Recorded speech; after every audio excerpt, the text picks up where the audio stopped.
Welcome to all our friends. We are the Nerdy Reads podcast. We read nerdy stuff such as sci-fi, fantasy books, comics, manga, and horror. We also discuss all other nerdy things from around the globe. We have enjoyed this journey through Stephen King's You Like It Darker over the past several weeks. And whether you're seeing aliens during a camping trip, trying to avoid life in prison for reporting a crime, or seeing someone horribly mangled by wildlife, we hope that you have enjoyed this journey with us as well. Today, we will tie a bow on this series of stories by sharing our final thoughts and ranking these short stories all through all 12 of them. We will also take a trip to the New Stuff Cafe where we will be trying the fiery items from Burger King. There's a comic corner, some nerdy news, and a lot of fun along the way. I am one of your hosts, Justin, and with me is my good friend Robert. What's up, dude?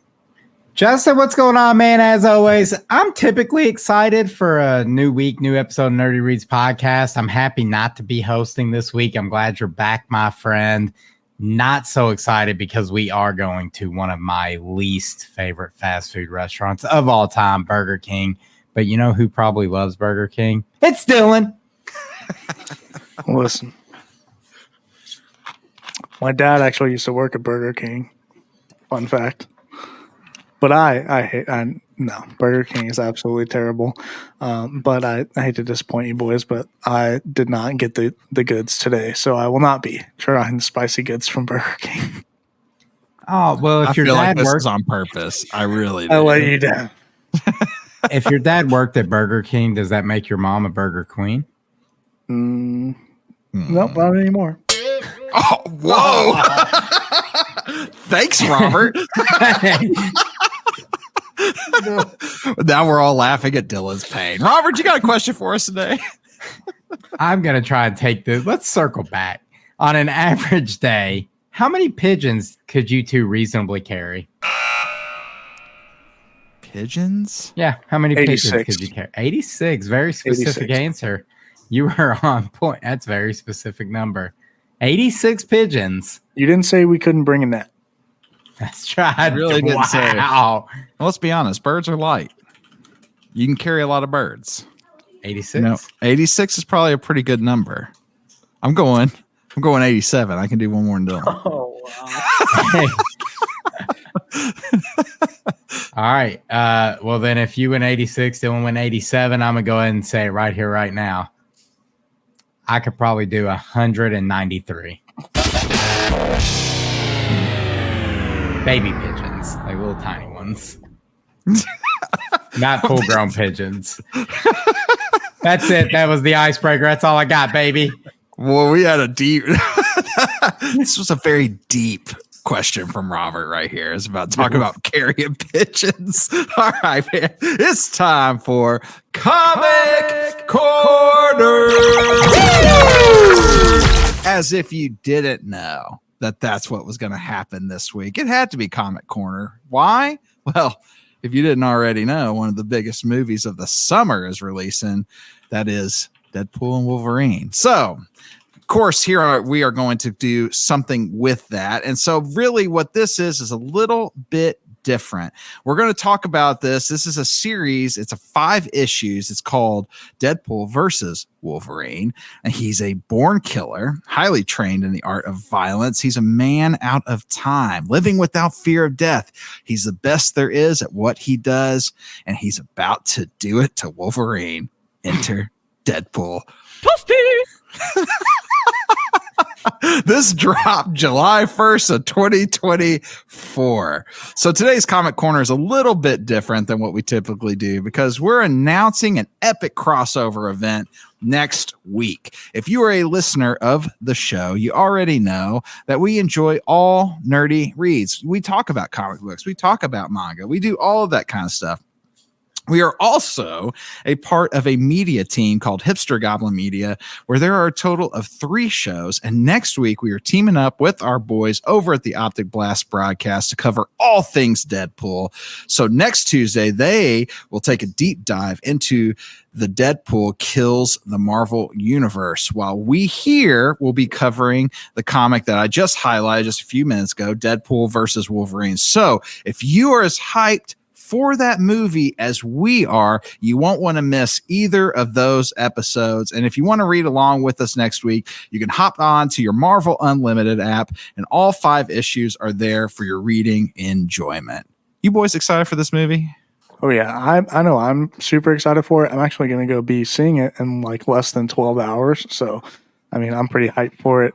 And also, you mentioned Optic Blast broadcast. If you guys didn't already know, I'm on that show with my boy Blake, and me and Blake are super excited to be jumping into Deadpool Kills the Marvel Universe. We're reading that this week, and we'll be talking about it on the show. We're also going to be going live on Saturday, talking all about Deadpool and Wolverine the movie once we go and actually watch it on Friday.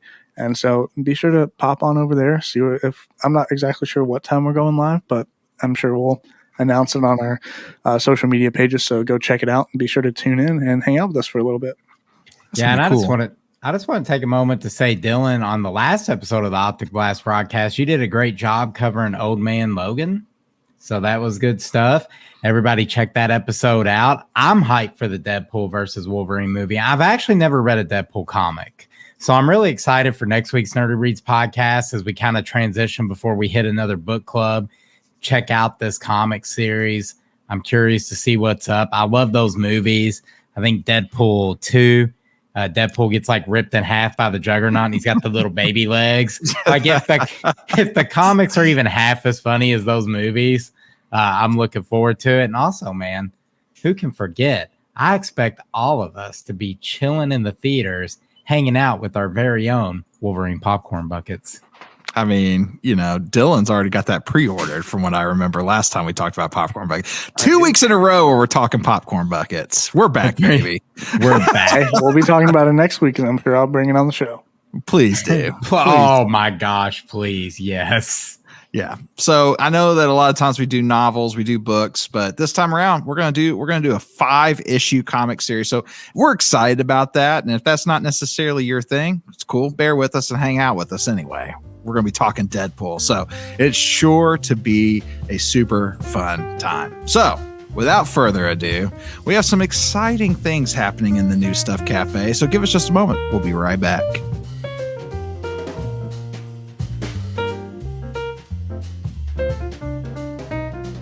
How'd y'all like the random icebreaker question instead of something normal? Did something go wrong? Or? No. I just wanted to ask you something so stupid to welcome you back to the Nerdy Reads podcast. Congratulations. All right, everybody, welcome back to the New Stuff Cafe. Robert's actually going to be running a game for us here in just a few mementos. But before we do, we have some interesting items that we're trying today. Robert, what is it? As you guys know, I am a firm hater in all things Burger King. However, I love all things spicy, and I will even go to Burger King to try their new spicy food items. So, you know, as the heat rages outdoors this summer, Burger King is adding even more heat to its kitchens with the introduction of the fiery menu. The spice is supposed to range from mild to wild. They have the fiery strawberry and Sprite, which is level 1. Level 2 is some fiery mozzarella cheese sticks. Level 3 is a fiery bacon whopper. Level 4 are the fiery chicken fries. And level 5 is a fiery royal crispy chicken sandwich. This is a limited time only menu, guys. I've heard positive things about it. It's Burger King. I don't know how that could be. However, if you order all 5 items before August 4th in the app, Burger King will send you a link to claim a fiery challenge piece of merch. There's a hat, there's a t-shirt, there's a fanny pack. I'm going to claim one of these. But today in front of me, I have the fiery Sprite. I don't understand how Sprite can be spicy. I go to it for refreshment. That's what I got, brother. You got it. And I also grabbed, this isn't one of the 5 that get me anything, but they had a little chicken wrap. So I asked the lady if they could make it spicier. So she told me to omit the white sauce, which I would have done anyway, and get extra fiery challenge sauce. So I have this chicken wrap in front of me just soaking in whatever this hot sauce is supposed to be. So I'm ready. I'm going to try All the right. Sprite first. I'm going to try the Sprite. I haven't met a Sprite I didn't like, so here we go. Same, dude. Skull. Skull, baby, skull. I like how pink it is. Yeah, it looks very refreshing. I went with 0, too. You could have got the 0? You can.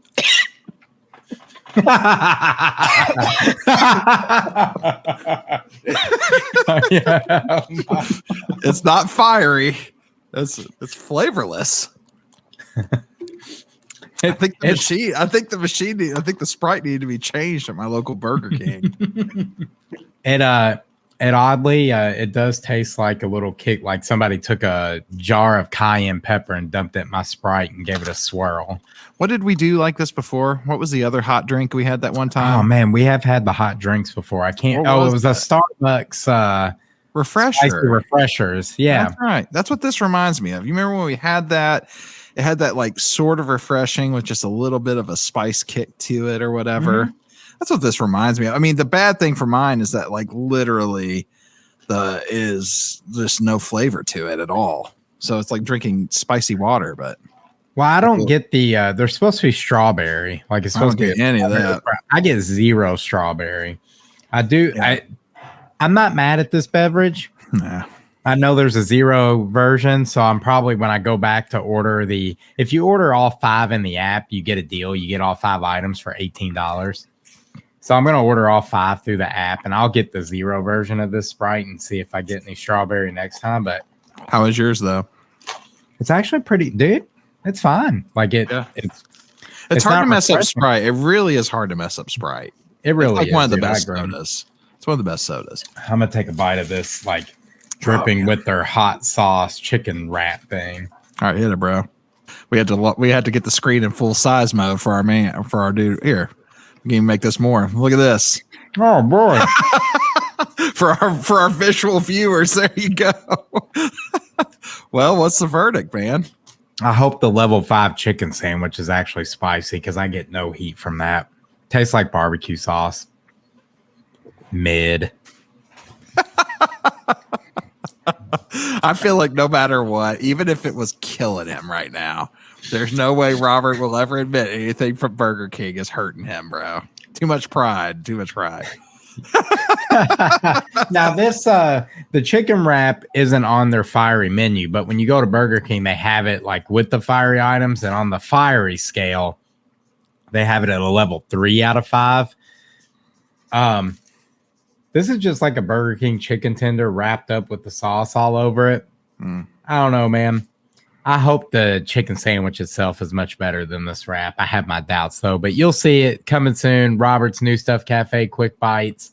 I'm going to review the fiery menu on the side. There you go. Love it. All right, bro. Well, hit us with you're running game today, which I'm excited for. I'm excited to see what you're bringing. I know you put some effort and a lot of work into this. So if you're a visual person or you watch us on YouTube, it's going to be you're in for a treat from what I'm hearing. So I do believe that this game works without the visual. I just threw a little visual up to give it a little flair for you and sweet baby Dylan.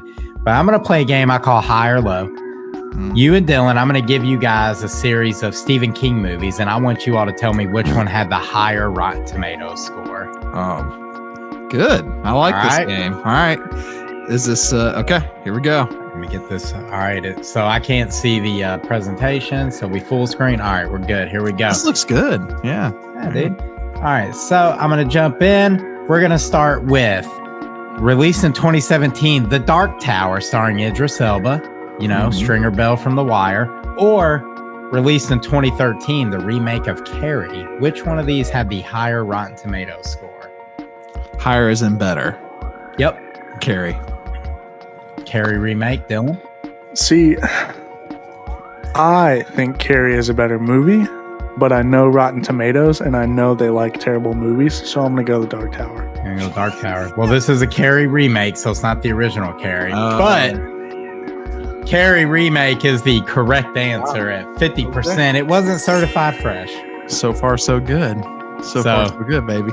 Justin's winning 1-0 right now. I've never seen The Dark Tower. I've actually seen the Carrie. I feel like there's been 2 Carrie remakes. I don't know. But I have not seen The Dark Tower. I like that. I like that remake of Carrie the best, in my opinion. I think it's a better one. I think it's good. I think it's good. All right, boys, let's move on. Let's get into some heavy hitters. Cujo or the original Pet Sematary. This one right here. See, the first one, I had no doubt.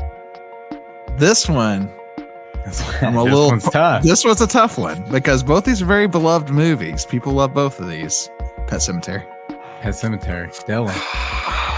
See, I was gonna go Pet Sematary, but for the sake of the game, I'm going Cujo. Going Cujo. Well, guess what, baby? It is Cujo with 59%. Pet Sematary, 56%. That was so close. These might be beloved with fans, but the critics don't like horror movies, man. Dylan, I like how Dylan, you basically gave both answers. You go, I want to. This is the most unfair response. Basically, I want to say Pet Sematary but for the sake of this, I'm going to say Cujo. All right, that's what I'm doing from now on. Yeah. All right, well, guys, so check it out. You know, there's a Pet Sematary remake. Did it score higher than Pet Sematary original? Nope. See, that Pet Sematary remake, that movie messed me up. I remember where I saw Pet Sematary remake. Me and Maggie were at the Land Between the Lakes in Kentucky, and we rented the movie, and we had no cell phone service, so we couldn't get a hold of our kids without having to like drive off into the cut somewhere. And we start watching it, and gets to the part where the little boy runs out in the middle of the road, and we both stopped it right there. We're like, we can't watch this movie when we can't call our kids. So I'm gonna say the old one. Old one. Dylan. Yeah, I'm gonna go the old one too, because remakes just never make that. Yeah. Never make the cut. No. It's the remake. Hey! Wow. Hey, the remake isn't bad though. It's not bad.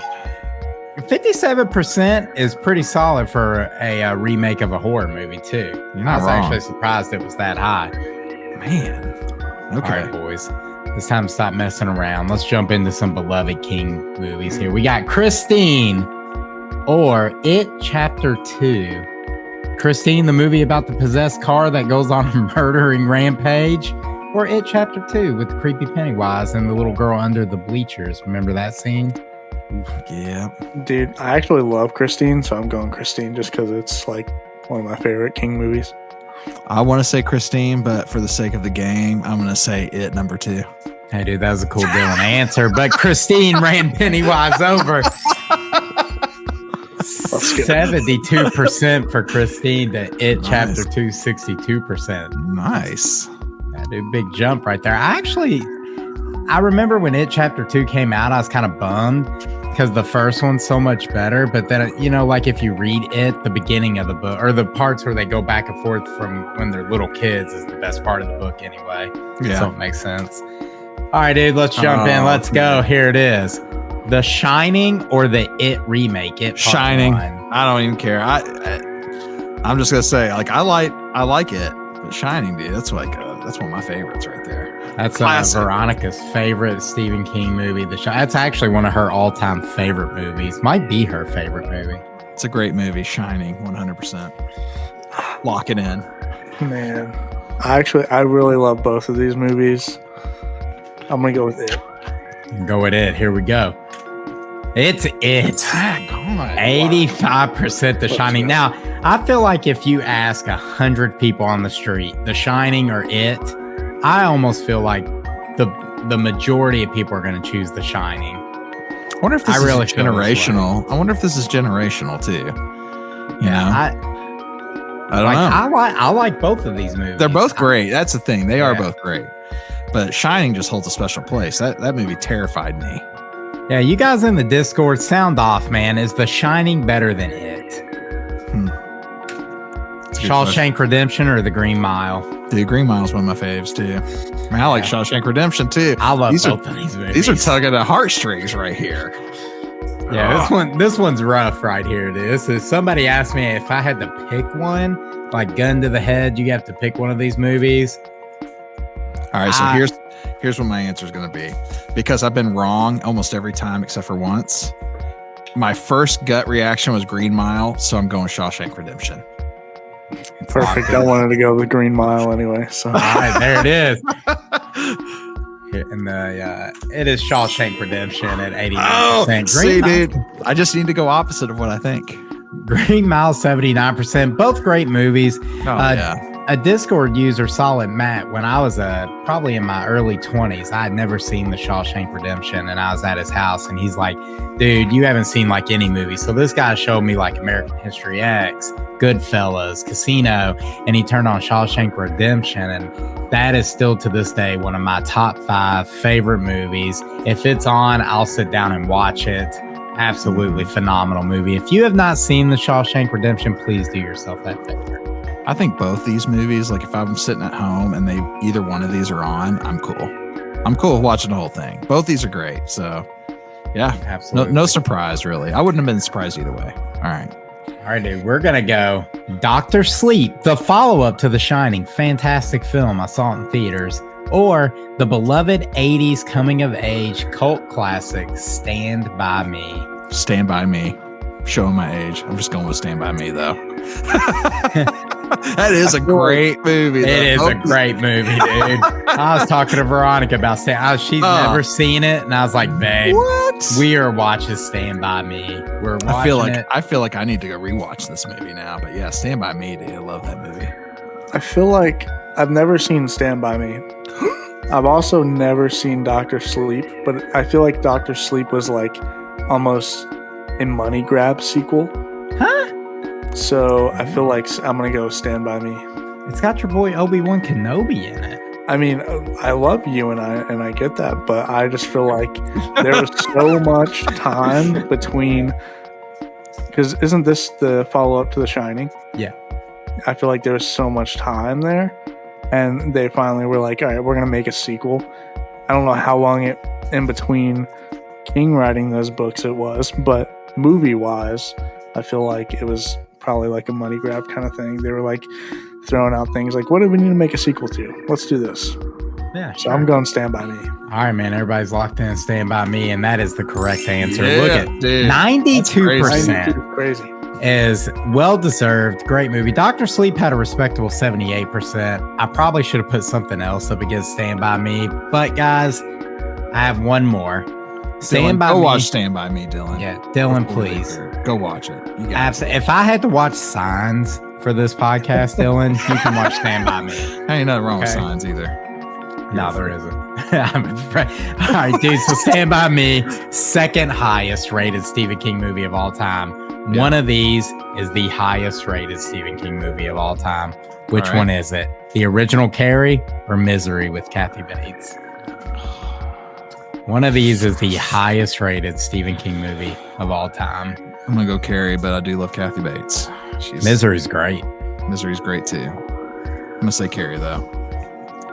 I've never seen Misery, so I'm going to go with Misery because I feel like the critics would like that. You would like Misery too, Dylan. Yeah, both these are good, but Carrie. Here we go, man. They're all going to laugh at you. It's Carrie. Carrie with a 93% on Rotten Tomatoes against Misery's 91%. And that's it, dude. There you have it. I feel like I brought it home there at the end. You brought it home. Yeah, for sure. You did. I'll take my loss respectfully with honor. Yeah, Justin definitely won this round of high-low based on StephenKing movies. Hey, if dude, you like that game, let us know. We'll bring it back. Gotta bring that back, dude. One movie I'm surprised you didn't bring in was one of my favorites that I'd be interested to know what the Rotten Tomato score is on Children of the Corn, but Children of the Corn, great one, yeah. That movie scared me, dude, when I was a child. That movie it's just eerie. Baby. Hey, listen, Children of the Corn, if you watch it today, is not a good one. And it didn't seem too good back then. The critics gave it a 33%. There you go. There you go. But I think out of a lot of Stephen King movies, if you take Shawshank and Green Mile, like I feel like you can still watch those. Yeah, for sure. Like Stand By Me too, though. Like if Dylan picks up Stand By Me and go watch Stand By Me, you're not going to sit there and watch it and go, dude, this is all so dated or cheesy or whatever. Whereas Children of the Corn, it's dated. It's dated. So yeah. Or like when I was a kid, the movie Thinner terrified me. And that movie is hot garbage. But when I was like 10 or whatever watching that movie, it freaked me out. That's hilarious. Well, hey, man, thanks a lot for putting that together. Man, tell us in the comments. Let us know if you like that game. That was a lot of fun. So we may have to run that one back one of these days when we do another book that's kind of based around a movie or something along those lines, or maybe not, just whenever we want to. So a lot of fun. Appreciate you putting that together. All right, guys, give us just a few minutes. We will be right back, and it is time to close out this chapter of the Nerdy Reads podcast with You Like It Darker, the final part.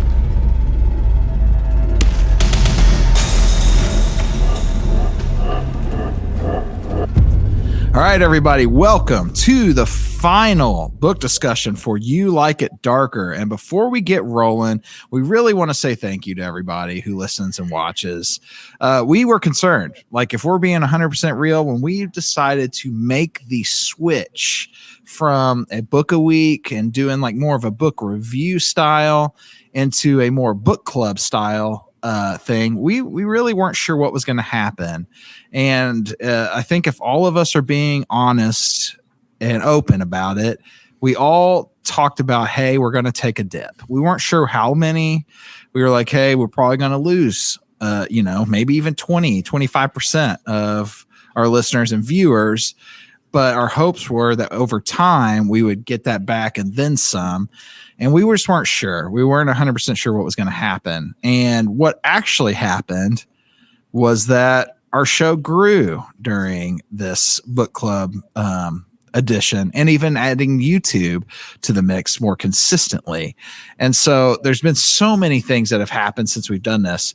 And really what we want to do before we get into this is just say thank you. We're so grateful for you guys and grateful for what you, I mean, it just means a lot to us that you guys listen and that you guys watch and that you guys even participate in the book club, whether you are an active discussion person or you were just somebody who did it from afar. Either way, we are thankful for that. And we're just grateful that you stuck with us through trying something new. And now we're like, hey, let's continue doing that. We'll announce that book here in just a little while, but we just want to take a moment to say thanks. Yeah, I really appreciate everyone who's kind of like followed along. I know we've changed the format of the show quite a bit. I appreciate everyone hopping in the Discord, like getting involved with the book club discussions. When we tried it out with Fable, the Fable app, that kind of went sideways with this one. That's on me. But Ready Player One was really cool. All the chat in our Discord about that one, and the people who's been reading You Like It Darker and offering up their feedback in the Discord. I really appreciate you guys. And like I always say, every week when I see our download numbers, it's humbling, because when we started this, we were like, yeah, our wives are going to listen. The fact that like we get the same people coming back and listening week after week and even chatting with us about stuff, it means a lot. I really appreciate everyone. Yeah, I definitely second everything you guys are saying, and we really appreciate everyone who tunes in each and every single week. And it's really cool that, we can confidently switch up the show and change up our format and really bring some fresh new ideas to the show, and still know that you guys are going to continue to tune in and listen to us just yap for a good hour every single week. So we're very, very thankful for you guys. We're thankful for even the people that listen to our other shows, whether it's Anime Tofu, Optic Blast. Like, we really do appreciate you guys listening to all of our shows and just listening to, kind of what we have to say about everything and participating in our Discord and all that stuff. So we're just super grateful for you guys. Yep. And dude, not to mention like the book club discussions we started doing are cool, because when we went this direction, Justin and I would often have these type of discussions about every single book we were reading. And it's so cool to just open that up and have the discussion with all of you as we read the book. So again, thank you, everyone. Yep. And thanks for all the people who've guested on the show over the past 2 years too. I mean, it's just been really, really cool as we switch things up. So grateful. But we have something we have to do here. We have some unfinished business. Today, we're going to actually do a full book review of You Like It Darker. So we're going to just kind of, and by that, we're going to give some final thoughts of what we might think about it, would we recommend it, all those types of things. We're going to rank all the short stories 1 through 12 and share with you what our favorites were and what maybe were some that we were like, whatever. But, we'll talk through all of that here in just a minute. And Stephen King, you know him. You know who he is. If you want to hear our little brief rundown of that, go back to part 1 of the You Like It Darker series. But Stephen King, he doesn't really need an introduction. But today we're talking about You Like It Darker. Robert, give us a quick rundown. You're getting 12 short stories. Some of them are 10 pages. A couple of them are 90 plus. Some of them are cozy. Some of them are not so cozy. But this collection is worth your time. Without further ado, really, I think we can review this book by going through our 12 story list here. And we appreciate because we actually had some people in our Discord that gave their lists as well to what they ranked each one of these stories. And the cool thing about these lists is we have very different answers. If I'm just looking even at everybody's number ones, we had everything from The Answer Man. We had Willie the Weirdo. We had Danny Coughlin's Bad Dream. I mean, they were very, very different. So people had some very different thoughts on this. So Robert, without further ado, you want to kind of run through our list? Man, here we go. So what are we going to start at number 12? Is this the same time deal? Let's start at number 12, and you can start us off, and we'll rotate who announces theirs first. Right. But give us number 12. I'm going to preface this for everyone out there. Justin and I did not talk about each other's rankings ahead of time. Yep. I'm hearing his rankings for the first time. He's hearing my rankings for the first time. All right. Number 12 for me, it's a no-brainer. It's Finn. Hey, dude. Great minds think alike, baby. Mine's Finn as well. I don't want to say it's like straight up bad. It's just weird, man. Like it was a different weird. Like the guy gets tortured and then they just kind of let him go, or he goes up to the playground when he's kidding. I don't know. It's weird. Weird. Go listen to our episode on it if you're curious. Weird story. That's 12. Ben was different. It was definitely an odd story. And the interesting thing is that ours is Finn, and 2 out of the 3 other rankings on our Discord that people actually wrote out their whole entire list, they also said Finn. So this seems to be a fairly popular opinion. Yeah, go listen to our episode on that. It was okay. All right, let's go ahead and hit number 11. I'll go ahead and start this one off. I got On Slide in Road at number 11. Well, you can't make this up, baby, because we're 2 for 2. Mine's On Slide in Road. How does it happen? I love it, dude. The grandpa was cool in that story. Grandpa was cool. Dad was a little soft. Grandpa was cool. And I didn't hate that story. It's just this collection's really strong, guys. Like it's strong collection. On Slide in Road, it was just okay for what it was. I found out after we reviewed it, it was actually written for a magazine article. So that kind of made more sense now why it was the way it was. But yeah, it was fine. Here's the thing. On Slide in Road, I felt like, and I think we even said this on our episode in general, it would have been so much. There was so much more that it could have probably been done with it.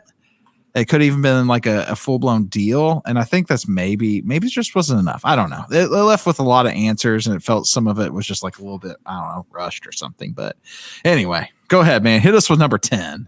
Number 10 for me is going to be The Turbulence Expert.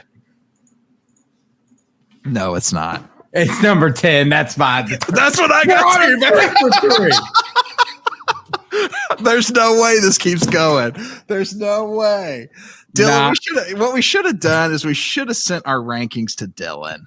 All right, I'm actually I'm sending mine to Dylan as we speak. So Dylan knows like this is like an official, the list is being sent to Dylan. So Dylan can know that we're not joking around.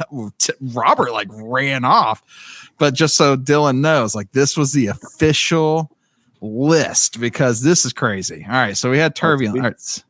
I'm sending Dylan mine rankings as well. The Turbulence Expert wasn't even bad. And it's like you said earlier, it just goes to show how good so many of these were. Turbulence Expert was a great idea. It was a fun. It was fun. Like there were things about it that were unique and new and different, but it just, again, I was left with like, okay, like at the end of it all. So, All right, man, you ready for number 9? Hit it. At number 9, I got The Fifth Step. All right, here's where we're different. At number 9, I had The Dreamers. Okay. The Dreamers for me. The Dreamers wasn't even bad, dude. I mean, I feel like The Dreamers could be high up on some people's list. I think in Discord, I saw it as high as number 2 on someone's list. Yeah. Like, if you like that brand of Lovecraftian, gothic, weird horror, like, you're going to love The Dreamers. Like, if that's just what you vibe with, it wouldn't even shock me if it was your favorite in the whole collection. It's a strong story. Yeah, The Dreamer seems to be pretty high on a couple other people's list, if not even in somewhere kind of in the middle on another list. So, yeah. And go ahead, bro. Hit us with your next one. All right, bro. So, like, number 8 for me, we didn't have to go far to get The Fifth Step from me, because that's where my number 8 is The Fifth Step. Well, that's where The Dreamers is for me. It's okay. I'm willing to count this. You know what I mean? Absolutely. You said The Fifth Step. We didn't really hit on it last time. I thought that was actually a pretty good story. It was cool. It was like what? I don't remember how many pages that was. Like 3 or 4 or something. Like it was super short, dude. And I mean, it starts at a thing, and there's closure at the end because this dude's just like, all right, you're dead. Like, I stab you now because this is kind of how I do the thing. But it was an interesting story. I didn't hate it whatsoever. But yeah, it just didn't resonate the same way as some of these others. It's like sit around a campfire and let's have a discussion. And like everybody's telling a scary story. I would tell The Fifth Step. Like, I remember it. It's short enough that you could tell in that style of environment and like get that punch. Yep. Yeah. All right, man. Means. Number 7 for me, Red Screen. All right, dude. So mine's actually Willie the Weirdo. Oh, nice. That's interesting that you put Willie the Weirdo there. Yeah, Willie. Why is that? Well, dude, I'm not saying Willie the Weirdo is like mid or middle of the road by any means. It's just I really enjoyed the other stories, like to a degree. Fair. Like my 1 through 4 are interchangeable. Like I can just stop those. 1 through 4 depends on what mood I'm in. As far as like the short stories to go, Willie the Weirdo is definitely like top 3 of the shorter ones in the book. I loved it. It was definitely like creepy, and I love time travel. Man, I probably should have rated it higher. It's all right. Willie the Weirdo, I'm gonna leave it at 7. Yeah, that's interesting. So I had Red Screen there. I like Red Screen. It was really, really cool. As a matter of fact, I would say out of all of these, Red Screen was the one that if I had to pick one to say, hey, extend this and make it into a movie, I think Red Screen would be a cool movie concept for sure. Like the whole idea of, if you see this red screen, here's this person or that person's an alien, and the whole like who is and who isn't kind of thing, I think would be interesting and cool. So yeah, Red Screen, still, like you said, love it. Even the 7's not bad. All right, let's go with number 6. What you got? Number 6 for me, dude, it's the Red Screen. It was just one off again, baby. I'm right there with you. I love the Red Screen. Like you, I love the premise. I'd like to see more from that universe. That was a fantastic story. All right, man. For me, it's Rattlesnakes. Whoa! I knew that would get a little bit of a rise from you, man. It's Rattlesnakes for me, though. It was. And I didn't even, dude, again, bro, but we're still talking about all these stories are good. Hey, these top 6 are all really, really good. My man's hurt right now over Rattlesnakes. I feel like that's your number 1, dude. I can't wait. I'm just, man, we're going to talk about this. We'll get to it. Wow. We'll get to it, dude. I'll just lean in with number 5. Number 5 for me is going to be this is my favorite of the short stories. All right. Of the like ones that were like anywhere from 10 to 30 pages. It was Lori.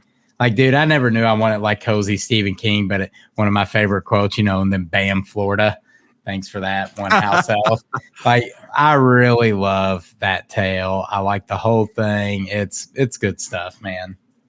That is good. I got Willie the Weirdo at number 5. Perfect. Again, I know we already kind of talked about Willie the Weirdo, already hit on that, but I just thought the ending of that was one of my favorite endings of all of them. Just the way that it just felt so like, whoa, like, was it or wasn't it? Or like, that kind of whole deal. I just thought the ending of that one was super strong. Number 4 for me is Danny Coughlin's Bad Dream. Dude, like I said, my top 4 are interchangeable. I love Danny Coughlin's Bad Dream. I thought it was a great story. My number 4 is going to be Two Talented Bastards. Wow. Okay. All right. I like both those stories. And I'm kind of like you. I feel like these top 4 are interchangeable depending on how I feel. I remember where I was when I listened to Danny Coughlin's Bad Dream. I was in the airplane on my way to Las Vegas, Nevada. So listening to it with Maggie. But I think I really enjoyed Danny Coughlin's Bad Dream.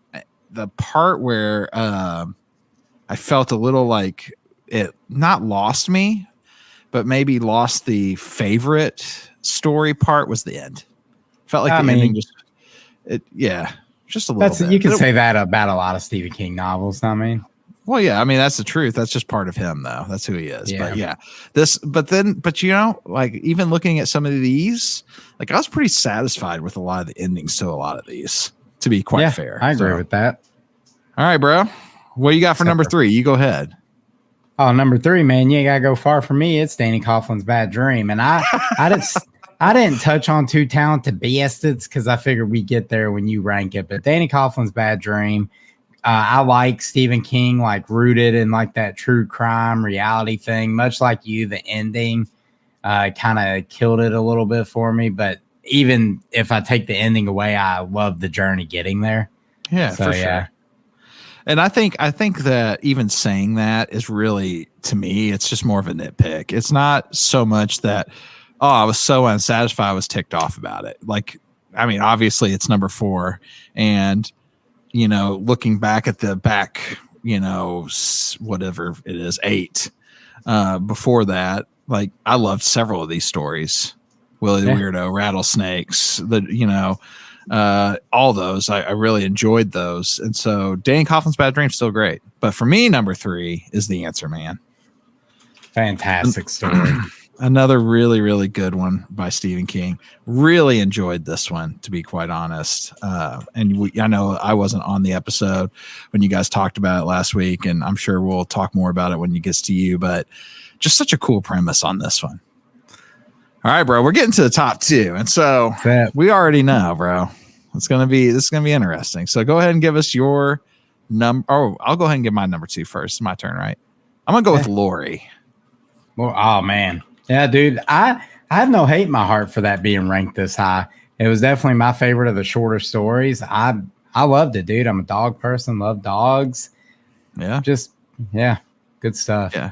Hey, I'm a dog person myself. Also, it's cozy, and that's kind of what we are. We're about that. So we're about cozy until it wasn't. It's cozy until it really wasn't. So, and dude, how cool was it that they the character from Lloyd Sunderland and his dog Lori, they come back in Rattlesnakes. Like, it's true. You even get to see him again at the old funeral. Yeah. Good stuff. It was cool. Great story. Lori was awesome. All right, bro. What's your number 2? It was Rattlesnakes, man. I love it. It gave me everything I wanted out of a horror story. All of it in one fell swoop. I had like one of the creepiest, like just scenes with the whole bathtub thing, and then just an absolute skin crawling, like hurt my soul kill scene with those twins in the rattlesnake pit. Like I actually felt uneasy reading it. So that's what I want out of horror. I want to feel like a sense of unease. I want to be uncomfortable. Rattlesnakes did that for me. I hate snakes, first off. Oh yeah. So it ticked all these boxes for me. The only reason it's not my number 1 is because I'm going to jump right into it. My number 1 was The Answer Man. I said it last week. Spoiler alert. This is my favorite from the whole collection. Absolutely love the message of the story. Love that it was the closer for what I felt was a fantastic collection of books.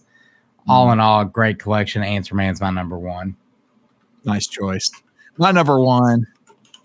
I mean, if you've been doing the math, you already know it's Two Talented Bastards.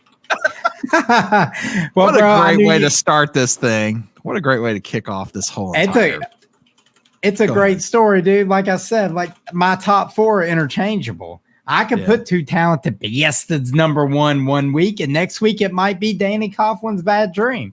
I don't know what headspace I'm in, but something about The Answer Man and the way it ended with that dude persevering through grief to become like a philanthropist and just help people and working at the animal shelter. And I was just like, oh my God, look what happened to this dude and how he turned all these negatives of his own life and found fulfillment in something else outside of his family. And I just tried to help people at the end of the day because someone always has it worse. And that just resonated with me. And if I'm going to remember one story from this collection and actually take something from it and like it stick with me, it's going to be The Answer Man. Yeah, it was good. Really, really good. I think for me, the reason Two Talented Bastards really stood out the way that it did is because, I mean, one, it's aliens. Sure. Two, I love aliens. I mean, it's just, it's a couple bros going out into the woods to, hang out. And then they just have this crazy experience. And we even talked about this when we were talking about it on the episode itself. They did all the things I think any of us would do. Try to talk yourself out of it.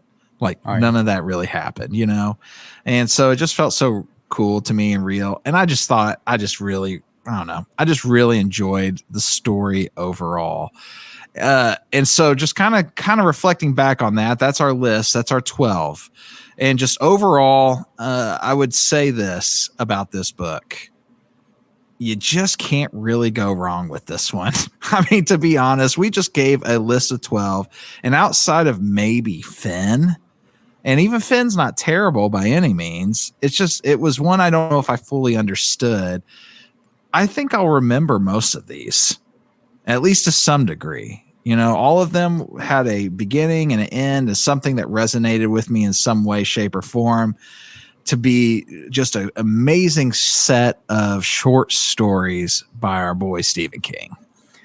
I think this collection's like a no-brainer for Stephen King fans, right? Like if you're a fan of his works, you've already bought this book. But if by some chance you're listening to this and you haven't bought it, if you're not a Stephen King fan, I think there is something in here for you to enjoy. I think if one of these 12 stories, you will find something you like. Like the shorter stories in the collection that are like 10 to 30 pages, they kind of act as like filler in between the bigger stories. But they're all really solid tales, man. I mean, like Justice said, I'm going to remember most of these. Like in 6 months, if someone's like, you remember Red Screen? I'm going to remember that premise. And in 6 months, if someone's like, dude, do you remember Finn? I'm like, yeah, dude, terrible. So definitely going to take something away from this. Even if you're not a Stephen King fan, and because I know we have a couple people who've even said in the Discord, like Stephen King's not your thing. I think that Stephen King goes out of his normal realm on quite a few of these stories. Like I would say even Two Talented Bastards, The Answer Man, Lori, the Dreamers, Turbulence Expert, Danny Coughlin's Bad Dream. They don't feel like what we think of when we think of Stephen King, which is like It and Pet Sematary and some of these more, ominous stories that he's so well known for, even though he's done a lot of other different types of things. But there is enough in here, I think, for people to get some, I'd say, even if you don't like horror, there's a good half of these that could still be really cool for you to read through, because I think there's just a lot of value in these and just such cool stories. They're amazing. Yeah, I really enjoyed this, dude. As our first book club, I enjoyed this a whole lot. Yeah, same. I really liked it. I'm looking forward to the next book club as well. I'm glad we're doing this. I love just talking books and like predicting and having those water cooler style discussions. Like, man, did you check out like last week's episode? Well, now it's like, dude, what'd you think of chapters 1 through 5? Yeah. What do you think's going to happen? Like, I enjoy that type of discussion. I miss that when TV was more serialized. Like, I'm loving House of the Dragon because every week I'm chit-chatting with my wife or my friends, and we're like, dude, what is going on? Like, having that discussion. When shows just come out and become bingeable, you have the whole thing spoiled for you by the next day if you don't watch it on a weekend. So I like doing this type of stuff. Looking forward to the next book with everyone. So I would say it's safe to say that you like it darker. I'm actually a little sad it's coming to an end, but also excited for what comes next. This gets a Nerdy Read stamp of approval 100%. Oh, without question, Nerdy Read stamp of approval. Highly recommend. If you're even curious, pick it up. And if you like horror, Rattlesnakes will check every box for you, even my favorite box. You yell at the main character. You're watching a movie, reading a book, the main character's doing something stupid. You're yelling at him like, that's stop. True. That's the truth. Rattlesnakes gives you that. Enjoy. Do you have any last 3 words, bro? Last 3 words. The answer, man. Nice. Mine was one talented bastard. Yours is better. The Stephen King is, bro. He did a lot of different things. All right, guys. It's time for Dylan to shine. Dylan, actually, you read. What's your favorite one? The one you read? I mean, yes. Sliding Road. I was telling Robert, like, off screen whenever we weren't recording, when we took a break, like, I mean, just you all talking about Rattlesnakes had me interested in it, so I might go back and read that one. Heck yeah, dude. Heck yeah, you should. All right, man. Dylan, it's your time to shine. Give us just a few moments. We'll be right back with some nerdy news. So every time you tune into an episode of the Nerd Reads podcast, you can expect some of the latest and greatest news across the Nerdverse. And each week, we like to kick things off with a sighting of the week. And this week's sighting comes from Reddit user Mims Boss Stewie. Listen, when I first started this show, Robert and Justin tasked me every single week to find a sighting. And one thing that we used to love and we used to do, I'm pretty sure we did it on the very first episode, was Bigfoot sightings. Heck yeah. And it's a classic. It's something that we did for quite a while. I didn't even see this part where it said that. But if you're watching currently, we are watching a supposed Bigfoot sighting that we're going to be kind of watching. I mean, you can see him moving if you're on YouTube. For our audio listeners, though, it's just like a 2-minute clip of some dude in the woods looking at some video. It'll be posted in our Discord so you guys can actually watch it and review it for yourselves. But I personally, I gotta say it, I think it might be legit. I mean, it's in your standard 420p. I'm gonna ask, dude, was this recorded with a Motorola Razr? What did they use? It's 2024. I love how every time the dude moves the camera, the whole screen goes blurry for like 3 seconds. Dude, it's too talented bastards. Remember, anytime you try to record aliens, like they scramble the feed? That's what it is. It's in Bigfoot. It's aliens. It's too talented bastards. Listen, if you watch Ancient Aliens, though, they will say that Bigfoot and aliens are connected. See, that's why this camera's jacked up. That's why you never know, bro. You never know. You heard it here first. Bigfoot is an alien, confirmed. I'm gonna side with Dylan. Now that we had made the connection from the story we read, the footage is just scrambled because of aliens, and they found out this aliens, or it's a gorilla. Whoa! I don't know. I mean, running. Whoa! Daggone! It turned into the Blair Witch Project. Bigfoot stood up, dude. Bro. Now it's like looks like a Predator moment. Look at this dude. All right, cool. I'm in. I'm here for this. All right, I got to get off this because we're all going to get motion sick and start throwing up everywhere. But I'm here for it, dude. If it's a Bigfoot sighting, I want to believe. I want to believe as well. The truth is out there. I agree. That wasn't Harambe, but see what's up. I can assure you, it definitely was not Harambe. Rest in peace. Aw, that's true. That's true. Yeah. Sad. But I wanted to bring a classic back. I found that scouring the Reddits. Love it. Best place to be. I love it.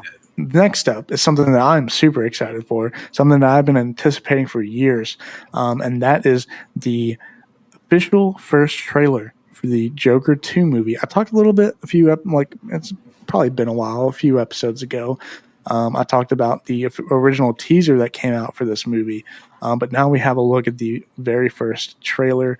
Again, if you're kind of watching on YouTube or watching the video side of things, we got that pulled up. But if you are watching on audio, be sure to go check out the trailer because I think it looks awesome. I actually love the premise of these movies. I think they do a great job. The first one was phenomenal, and this one's supposed to be like adding Harley Quinn.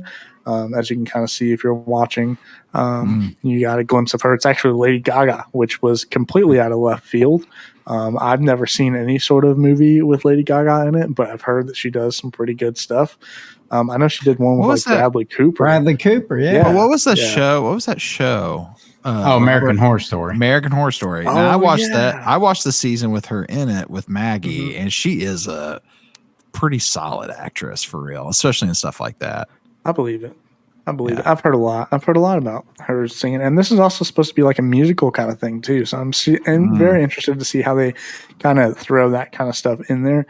I feel like a lot of people have been very skeptical about that. I personally think it's going to add to it, and I feel like it's a very Joker thing, especially coming from the Killing Joke. If you've seen or read that comic or seen the movie, there's like a little whole musical number in there, and I mean, I just feel like it's a very Joker thing to do, to add musical elements. So yeah, I'm super hyped for it. I'm really excited. So I'm actually stoked to see this. I really like the Joker. Mm-hmm. Is this in the same universe as Robert Pattinson's Batman? Like, are they gonna like collide at some point in like 15 years? I hope so. See, I really, really hope, because I think it would be really good. But then again, I do think Joaquin's a little too old. I feel like his Joker's a little older, whereas Robert Pattinson is a lot younger. So I'm not 100% sure. I know they recently announced that Robert Pattinson's universe, they're going to be calling it, or like his movie series is going to be called like the Batman Epic Crime Saga, and that's going to include like the Penguin movie. But I do believe, as far as the Joker movies go, I do think those are going to be separate universes from Robert Pattinson. Sorry, that was kind of a long answer, but yeah. First one was phenomenal, though. First one was really, really good. And I'm not necessarily like I like movies, but it's very rare that I watch a movie and I'm like, wow. You know what I mean? Like, it's not because like I'm super, I don't know. I don't know. But that first Joker movie was one of those where I like walked away and I was like, dude, what just happened? Like, it was a very wow. So I'm very excited for this one because Joaquin Phoenix is just kind of the dude. Dylan, before you move on to the next story, maybe I missed it. Is there a release date on the Joker 2? Is that this year? October 4th of 2024. Yeah, October 4. Yep. So it's only we're really not that far away. No, we're not, dude. Yeah. Heck yeah. We'll be in Alabama. We will be. You will be. That's the Furnace Fest Night 1 after party. Going to see the Joker 2. Write it down. Hey, dude. If we survive, yeah. All our feet are going to be hurt. Oh, my God. You just you know what? I'm motivated. We're only 2 months out from Furnace Fest. I got to go get pit ready. I'm not even I've been slacking. Moving on. So our next piece of news is something that I'm actually pretty excited about also. And it is going to be sticking with the comic book world. Obviously, you know, I'm the comic guy. So if you don't know who Todd McFarlane is, he's a pretty big deal in the comic book world. He's the president and co-founder of Image Comics. And one of the characters that he created is Spawn. And if you don't know who the Spawn character is, I actually didn't know who he really was either until I actually saw the movie that came out in like 1997. And it wasn't the greatest movie ever, especially when it comes to like visual effects. But they're going to be rebooting, doing an entire reboot with this character on the big screen. And the first movie that's coming out is going to be called King Spawn, and they're currently searching for a director for it. So obviously they haven't went in full production with it yet, but it hopefully will be coming in the next few years. Like I said, they're searching for a director. I don't know really who's going to, or like what kind of plot they're going to have with it, but I know Blumhouse is going to be really involved with it. And if you don't know who Blumhouse is, if you're a horror fan, like you probably know that name. They make great movies. So I have high hopes for it. I think it's going to be a really good reboot. Spawn's a cool character. Really cool. Yeah. I remember liking the action figures. Yeah, dude.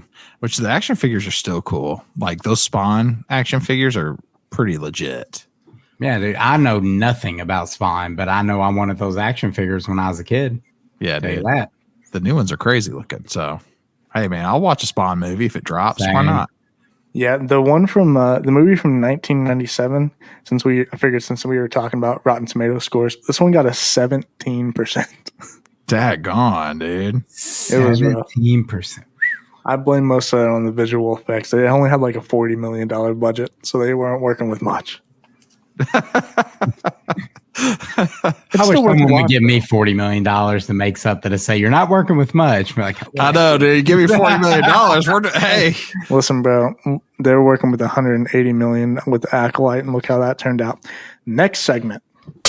Wow, Robert, you know what time it is. Man, it's time for What's Hot, and it's not just Dylan's temperament over Star Wars yet again on the Nerdy Reads podcast. It's What's Hot in the book world.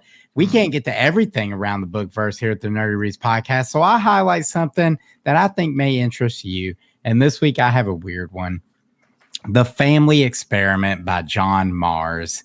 Faced with economic crisis due to overpopulation, a growing number of young people can no longer afford to start families, let alone raise them. But for those desperate enough to experience parenthood, for a low monthly subscription fee, clients can create a virtual child from scratch who they can access via the metaverse and the VR headset. To launch this new initiative, the company behind Virtual Children have launched a reality TV show called The Substitute, following 10 couples as they raise their virtual child from the ages of 0 to 18 in a 9-month time span. The prize, the right to keep their virtual child or risk it all for the chance of a real baby. The Family Experiment is billed as a dark and twisted thriller about the ultimate Tamagotchi, a virtual baby. It's tagged science fiction, thriller, and dystopian future, chilling with a smooth 4.25 out of 5 on Goodreads. Okay, first off, I'm interested in this. Dude, I'm saying it came out not that long ago. This is the right kind of science fiction that we need to do on our show one day. I like that. That's weird. What a weird premise, man. Very weird. But I like that. It feels different. It feels new. I never even heard of anything like this before. Yeah, dude. I'm definitely going to probably check this one out down the line. We'll see what's up. We haven't done science fiction. I know we like science fiction, but it's been a while since we've had some weird sci-fi pop off on this show. Yeah, I mean, I think what was the last science fiction one we did? The John Scalzi book. Oh, yeah. With this talking cat, starter villain. Yeah, that was good. The last. And that was a great one. So, I mean, every science fiction book we've done, I feel like has been, because we had Project Hail Mary, which is still, I would put up there as one of my favorite books we've done since doing the show. Dylan even read that one. Oh, he did. Yeah. That's what got Dylan on the show. Yep. Oh, Project Hail Mary brought us all together. My boy Rocky. Rocky will live as the mascot of the Nerdy Reads podcast from here until the end of days. We'll shut this show down and Rocky will be the one that says goodbye forever. Heck yeah, dude. All right, guys. So if you want to know about what's going on in the immediate future at the Nerdy Reads podcast, coming next week, as mentioned in Comic Corner, we're going to be doing a crossover with the Optic Blast broadcast. We're going to be doing Deadpool versus Wolverine. We're going to have a New Stuff Cafe filled with us talking about the movie, our review, what's up. No spoilers because we're not those people, but we will talk about it. Looking forward to it. And now, our next book club book. We're going to start this one sometime in August. It'll be mid-August. We'll get that hard date out there. But we're going to check out The Bright Sword from New York Times bestselling author Lev Grossman. It is about a gifted young knight named Colum who arrives at Camelot to compete for a spot on the round table, only to find out he's too late. The king died 2 weeks ago at the Battle of Camlin, leaving no heir and only a handful of knights of the round table to survive. So these aren't like your heroes of legends. There's no Lancelot. There's no Sir Gawain. They're like the oddballs. There's Sir Palamedes. There's the Sir Dagonet, who's like a fool who was knighted as a joke. And they're joined by Nimue, who was Merlin's apprentice until she turned on him and buried him under a hill. So this is like your ragtag fellowship, and they set out to rebuild Camelot in a world that's lost its balance. And it's tagged fantasy, fiction, and mythological retellings. Sitting at a 4.2 on Goodreads right now. This book actually just dropped 9 days ago. I'm looking forward to it. We'll get like a reading schedule out for you guys. We hope you read along with us. Yeah, and so you have a couple weeks because we're going to do, the Deadpool versus Wolverine next week, and then we are going to do the third book, I think, of the Dragonlance series that we were doing. Is that right? The week after. So we have a couple weeks before we start that. So we have a couple weeks for you to get the book, and we will be posting that book over all our social medias. So that way you have a chance to see it and you can go get it and be a part of that with us this time around. And so we went from horror or kind of whatever that last one was to we're going into the fantasy realm this time. So I'm excited for it, man. Very excited for this. Yeah, I can't wait. Do you guys think, is there any chance, is there any universe, is there any world where Dylan reads this book with us? Go ahead, Dylan. Listen.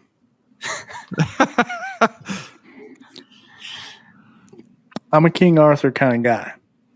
Hey. So, who knows? Maybe I'll give it a shot. All right, bro. We're going to hold you to that, though, for real. We're going to hold you to that. All right, guys, before we get off here, I know there was a time where we used to read a lot of our ratings and reviews as they would come in, and we haven't done that in a while. But there was one that came across from one of our friends, and we were just wanted to share this with you. We're just grateful for this. This is one of my favorite ones I've read in a while, so here we go. It is from Matt. We know Matt listens to the show. We are grateful for him, always comments and is active in our Discord. But he commented and left this on our iTunes. Cozy Personified is the title. I truly feel the world needs more positivity, more than just about anything these days. And the Nerdy Reads crew bring those vibes in abundance. As a personal friend of 1/3 of the group, I'm biased, but I feel that bias will be justified by anyone interested in a fun and brisky moving weekly podcast about all things nerdy. Justin, Robert, and the impossible not to love, Dylan, bring a warm and coziness to their obviously genuine friendships in each and every episode. I can't recommend this show more to anyone who is interested in reading and all things nerd culture. Keep up the great work, fellas. I look forward to the show every week. Bro, we really do appreciate that. Wow. Oh, that one touched my little black heart. When we set out to... There you go. When we set this thing up, that's what we wanted to do, bro. I mean, really, Hipster Goblin Media is making a bunch of cozy, feel good, safe for work, fun podcast shows. So that right there just means that I feel like that was just some really cool encouragement that we're doing the things that we set out to do. So really appreciate you, Matt. Thanks for listening and thanks for sharing that with us. Yeah, thanks for taking the time to reach out and share that. I appreciate the kind words. Thank you.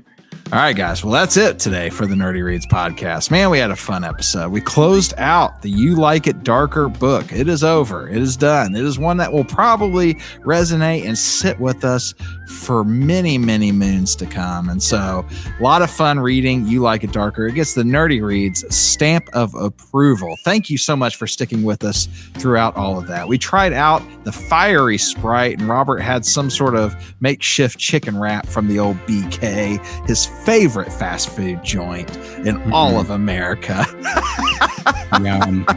We had some nerdy news. We had a really fun game in the New Stuff Cafe and a whole lot of fun along the way.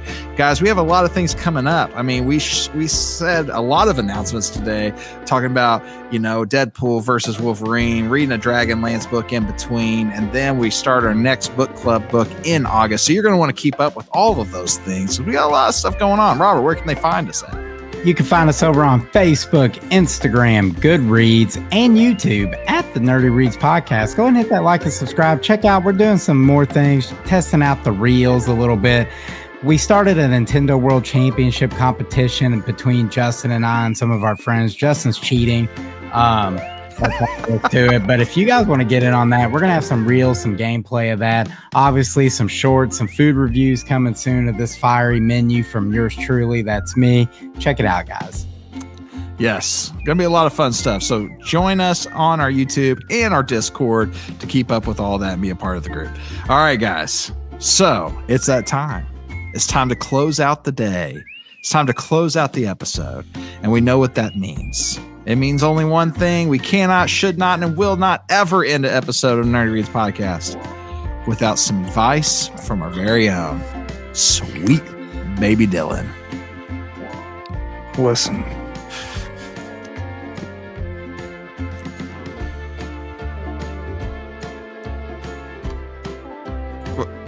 What is happening? A bad day at golf is 100 times better than a good day at work. I'm a big time golf guy now. Take a look at this. What? Yeah, buddy. That's my golf club. I open with pigeons. Dylan closes with golf. Good night, everyone.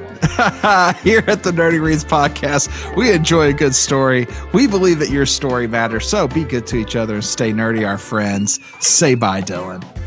Bye-bye. I butchered that outro last week.